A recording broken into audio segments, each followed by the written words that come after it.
દેશના 80મા સ્વાતંત્ર્ય પર્વની ઉજવણી આજના ખુશનુમા અને ઉત્સાહિત વાતાવરણમાં થઈ રહી છે।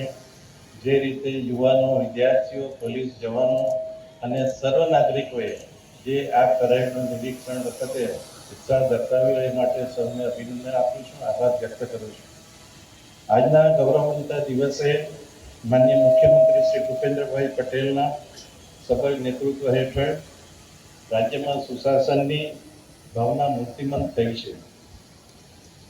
ત્યારે વિકાસની આ દિશામાં સર્વજન હિતાય સર્વજન સુખાય ના સંકલ્પને સાકાર કરવામાં સરકારની પડખે રહેનારા આપ સૌ નાગરિકો, પદાધિકારીશ્રીઓ, ધારાસભ્યશ્રીઓ, ચૂંટાયેલા બધા પ્રતિનિધિશ્રીઓ, સરકારી અધિકારીશ્રીઓ, કલેક્ટરશ્રી, કમિશનરશ્રી, સર્વે કર્મચારીશ્રીઓ અને સાથે સાથે આજના પ્રસંગે મા ભૌમની રક્ષા કાજે શહીદ થયેલા આપણા વીર શહીદો,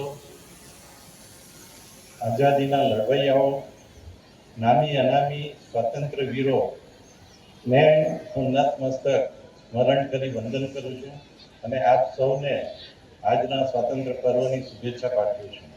જી સરદાર વલ્લભભાઈ પટેલ, શ્યામજી કૃષ્ણ વર્માજી, ઝાંસીથી રાણી લક્ષ્મીબાઈ અને લોકમાન્ય તિલક, સુભાષચંદ્ર બોઝ, ચંદ્રશેખર આઝાદ જેવા અનેક પરાક્રમી દેશભક્તોને આજે આપણે યાદ કરી અને નમન કર્યું। આપણે સૌ જાણીએ છીએ કે આપણા યશસ્વી વડાપ્રધાન માનનીય મોદીજીએ એમના નેતૃત્વમાં સશક્ત ભારત, સમૃદ્ધ ભારત, સ્વચ્છ ભારત, એક ભારત શ્રેષ્ઠ ભારત સાથે વર્ષ 2047 વિકસિત ભારત તરીકે જોવાની એક મહેચ્છા અને એક લક્ષ્યાંક નક્કી કર્યો છે।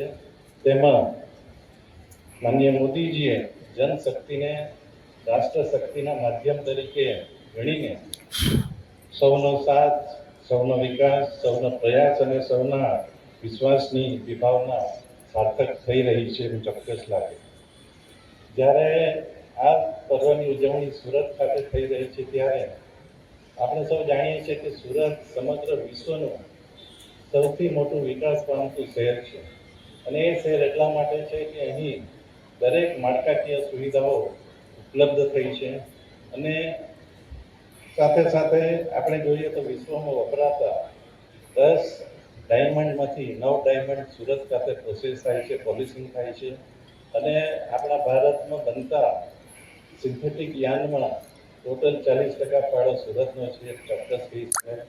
અને સાથે સાથે આપણા ભારત દેશના અનેક કારીગરો, વર્કરો સુરતમાં આવીને સુરતે કારીગરોને સમાવી લીધું છે અને સુરત એક મિની ભારત જેવું સ્વરૂપ ધારણ કરી રહ્યું છે। એટલે સૌ સુરતીઓને ખાસ આજે હું અભિનંદન આપું છું।